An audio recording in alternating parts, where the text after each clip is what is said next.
주님께서 여러분과 함께 또한 사제의 영과 함께 요한이 전한 거룩한 복음입니다. 주님 영광 받으소서. 그때 예수님께서 큰 소리로 말씀하셨다. 나를 믿는 사람은 나를 믿는 것이 아니라 나를 보내신 분을 믿는 것이다. 그리고 나를 보는 사람은 나를 보내신 분을 보는 것이다. 나는 빛으로서 이 세상에 왔다. 나를 믿는 사람은 누구나 어둠 속에 머무르지 않게 하려는 것이다. 누가 내 말을 듣고 그것을 지키지 않는다 하여도 나는 그를 심판하지 않는다.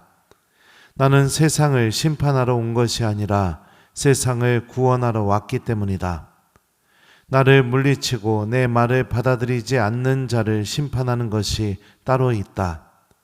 내가 한 바로 그 말이 마지막 날에 그를 심판할 것이다. 내가 스스로 말하지 않고 나를 보내신 아버지께서 무엇을 말하고 무엇을 이야기할지 친히 나에게 명령하셨기 때문이다. 나는 그분의 명령이 영원한 생명임을 안다. 그래서 내가 하는 말은 아버지께서 나에게 말씀하신 그대로 하는 말이다. 주님의 말씀입니다. 그리스도님 참여합니다.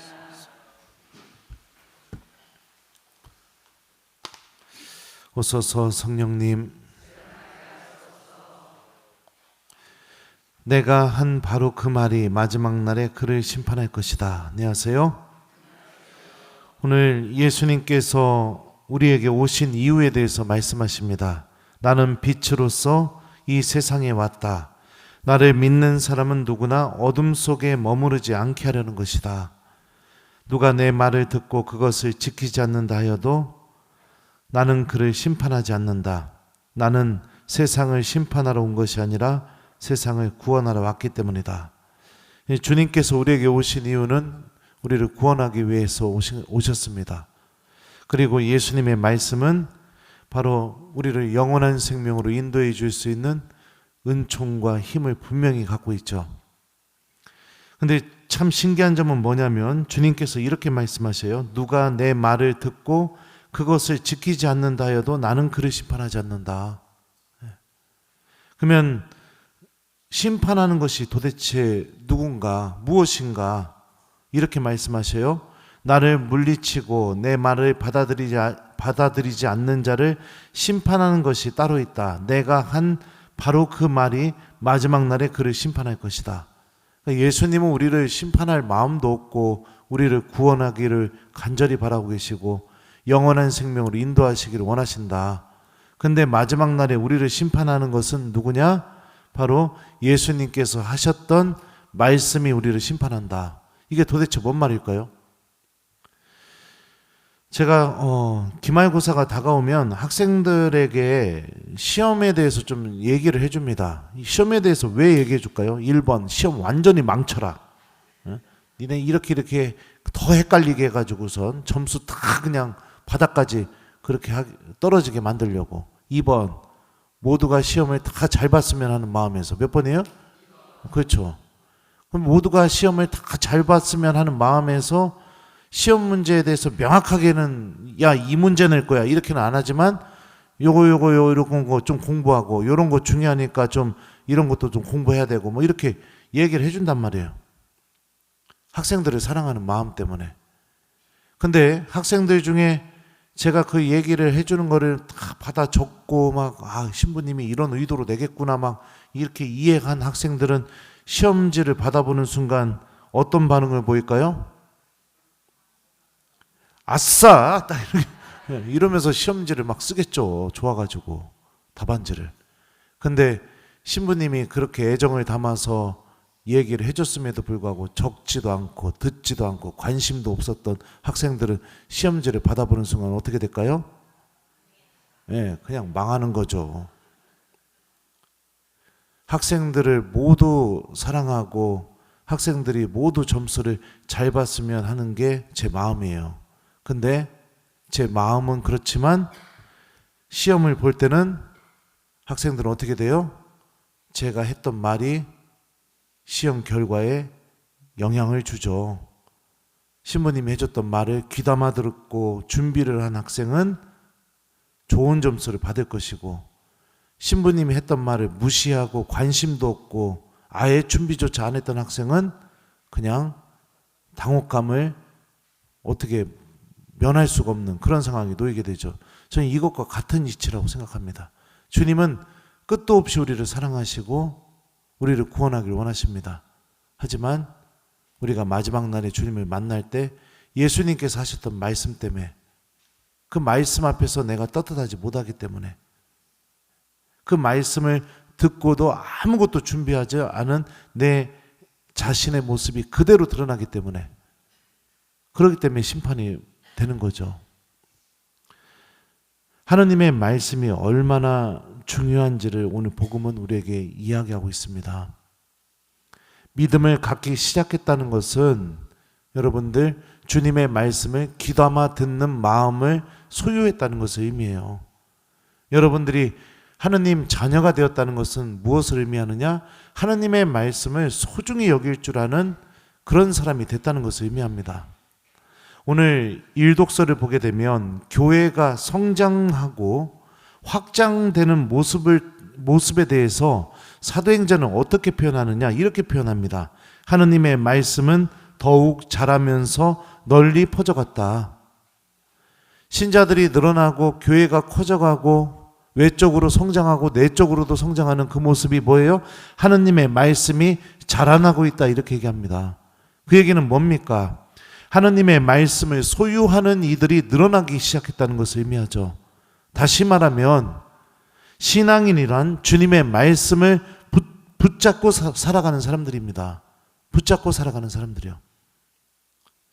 그리고 이런 선택을 하게 될 때 어떤 일이 벌어지는지 사도행전은 또 보여줍니다. 그들이 주님께 예배를 드리고 단식하고 있을 때 성령께서 이르셨다. 내가 일을 맡기려고 바르나바와 사울을 불렀으니 나를 위하여 그 일을 하게 그 사람들을 따로 세워라. 주님의 말씀을 소유한 이들이 넘쳐나고 그 말씀과 함께 구원을 향해서 걸어나가게 되니까 누가 그 사람들 안에서 활동하기 시작해요? 성령 하느님께서 활동하기 시작하잖아요. 그리고 주님의 말씀이 더욱 자라나게, 말씀을 소유한 이들이 더욱더 많아지게 하기 위해서 성령 하느님께서 바르나바와 사울을 뽑아서 하느님의 도구로 삼으시는 일이 벌어지게 됩니다. 성령께서 인도하시고 성령께서 도와주시고, 이게 하느님의 말씀을 소유하게 될 때 우리 안에서 일어나는 일들입니다. 사랑하는 교회 여러분들, 주님의 말씀을 우리 소중하게 여겼으면 좋겠습니다. 그분의 말씀을 듣고 실천하는 삶이 나의 구원과 직결되어 있다는 것을 우리가 잊지 않았으면 좋겠어요. 예수님의 양들의 특징이기도 하고요, 포도나무이신 주님께 붙어있는 가지들의 특징이기도 합니다. 성모님께서 카나의 혼인잔치에서도 말씀하셨던 내용이기도 합니다. 무엇이든지 그가 시키는 대로 하여라. 그분께서 하시는 말씀을 실천하여라. 하나님 구원과 직결되어 있는 아주 중요한 메시지인데요. 근데 참 신기한 건 뭐냐면 많은 교우들은 정말 관심이 없어요. 하나님 말씀에 대해서. 그게 참 안타깝고 마음이 아플 뿐입니다. 하나님 말씀 기억할 때마다 5만 원씩 주면 어떤 일이 벌어질까요? 네? 제가 한 돈 1,000만 원, 2,000만 원 그냥 주머니에 넣고 다니면서 교우들 바라보면서 만날 때마다 복음 말씀 모여서 대답하면, 야, 이거 가져가요. 5만 원씩. 막 이렇게 주면 어떤 일이 벌어질까요? 네? 제가 안 물어봐도 저한테 와서 왜 복음 말씀 안 물어보냐고 막 이럴걸요? 네? 그리고 제가 막 그냥 지나가려고 해도 신부님 잠시만요. 붙잡고선 왜요? 그러면 복음 말씀 막 얘기하려고 막 그럴걸요? 네. 5만 원이 우리를 이렇게 바꿔놓는 힘을 갖고 있다면 하나님 구원의 은총은 얼마나 우리를 새롭게 바꿔놓을 수 있는 힘을 갖고 있겠습니까? 지금 당장 눈에 보이지 않는다고 해서, 지금 당장 나에게 뭐 이득처럼 주어지는 게 확인되지 않는다고 해서 우리가 주님의 말씀을 제쳐놓고 그래서는 안 되죠. 빵의 기적 이후에 지난주 내내 선포됐던 복음이었죠. 예수님께서 당신을 생명의 빵으로 계속 계시했었는데 예수님을 따라다니던 제자들이 예수님을 버리고 떠나버립니다. 그 이유가 뭐예요? 주님의 말씀이 듣기가 거북해서. 그리고 나머지 12명 제자만 끝까지 예수님 곁에 남습니다. 그 이유가 뭐예요?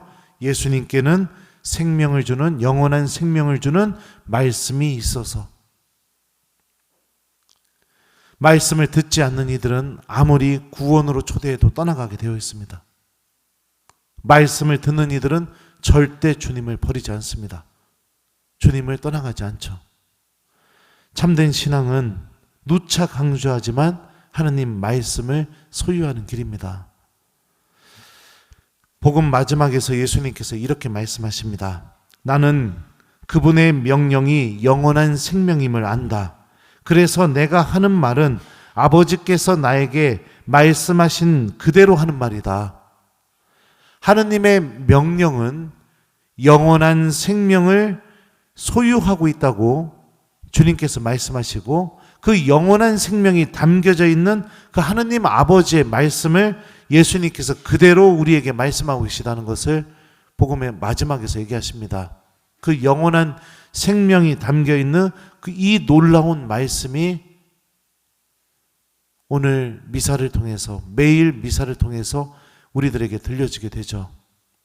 주님의 말씀을 듣고 말씀 안에서 하느님이 어떤 분이신지 알을 소유하고 그 암과 함께 예수님 안에 머물고 나의 일상에서 예수님께로 자주 오는 선택을 하고 그리고 이웃들 안에서 주님을 바라볼 수 있고 듣다, 보다, 오다, 머무르다, 알다. 듣다, 보다, 머무르다, 오다, 알다. 요한복음이 이야기하는 영원한 생명을 소유하는 믿음을 갖고 있는 이들 안에서 나타나는 행동입니다. 믿음 동의어예요. 듣다, 보다, 알다, 머무르다, 오다. 자, 듣기 싫어요. 그러면 머물기 싫어지죠. 머물기 싫으면 예수님께 오기 싫어요. 예수님께 오기 싫어지면 어떻게 돼요? 예수님이 어떤 분이신지 알고 싶지도 않아요. 예수님이 어떤 분이신지 알고 싶지도 않으면 어떻게 돼요? 이웃들 안에서 예수님을 바라볼 수 있는 영적인 능력도 사라져버려요. 그럼 어떡합니까? 욕심, 분노, 상처 이런 것만 가득 차서 삶을 살아가게 되죠. 이 모든 게 들음에서 시작됩니다. 우리 다시 오늘 독서와 복음이 이야기하는 이 메시지에 귀를 기울이면서 예수님의 말씀을 소중하게 듣고 간직하고 실천했으면 좋겠어요. 그러면 그 말씀이 여러분들이 예수님 안에 머물게 만들고 예수님께 오게 만들고 주님을 바라보게 만들고 예수님이 어떤 분이신지 알고 깨닫게 만들어 줄 겁니다. 그리고 세상 마지막 날에 주님의 말씀이 심판대에 여러분들을 구원으로 인도해 줄 겁니다. 포도나무에 붙어있는 가지가 열매를 많이 맺은 것처럼 말씀의 열매가 많이 맺어진 채로 예수님을 만나게 되겠죠. 그러면 기분이 어떻겠습니까? 시험을 너무 잘 봤으면 통지표 나오는 날이 기다려질까요? 안 기다려질까요? 기다려지죠. 왜 기다려져요? 엄마한테 칭찬받을 수 있으니까. 엄마한테 자랑할 수 있으니까. 그죠? 저는 예전에 독일에서 지낼 때 독일 수녀님들이 막 독일어 가르쳐주고 막 그랬었어요. 그래서 한 달에 한 번씩 학교에서 시험을 봤어요. 독일어 시험. 통지표 나오면은 그거 곧바로 들고 아무 데도 안 가고 막 달려가가지고선 수녀원 그 게시판에다가 통지표를 제가 딱 꽂아놨어요. 그냥 수녀님들 다 보시라고. 그 막 할머니 수녀님들이 그걸 보면서 막 베드로 신부는 천재 같다고 막. 미안합니다. 잘난 체해서. 시험을 잘 보면 이런 마음이 드는 것처럼 내가 주님의 말씀을 열심히 실천하고 산다면 죽음을 맞이할 때 두렵겠지만 그 하나님을 만난다는 희망, 마치 통지표를 들고 집으로 향하는 그 기쁨이 내 안에 가득 차 있겠죠. 그리고 주님을 만나는 그 순간에도 기쁨이 가득 차 있겠죠. 염치 없고 고개도 못 들겠고, 시험 못 본 애들은 엄마가 통지표 달라면 어떻게 해요? 안 주려고 하죠. 그러다가 두드려 맞고 나서 가방에서 울면서 꺼내갖고 주잖아. 우리 예수님을 기쁘게 만나는 하나님 자녀들이 되었으면 좋겠어요. 그리고 주님의 말씀을 잘 실천하면 여러분들 상식적으로, 기본적으로 내가 이웃에게 사랑받게 되는 그런 삶으로 걸어나가게 됩니다. 그죠? 네. 세상 안에서도 이로운 말씀이에요. 하나님의 말씀이 우리들 마음 안에 깊이 뿌리를 내렸으면 좋겠습니다. 그래서 오늘 숙제는 뭐냐면 여러분들 주님의 말씀을 오늘 기억하고 실천하는 그런 하루를 보내기, 이거를 숙제로 드려요. 어떤 말씀이든 마음속에 예수님 말씀 한 구절 기억하면서 이웃들에게 실천하고, 기도할 때도 그 말씀을 좀 기억하면서 기도를 하고, 그러면서 오늘 하루를 아주 값지게 보내는 우리 교우들이 되셨으면 좋겠어요. 내가 한 바로 그 말이 마지막 날에 그를 심판할 것이다. 아멘.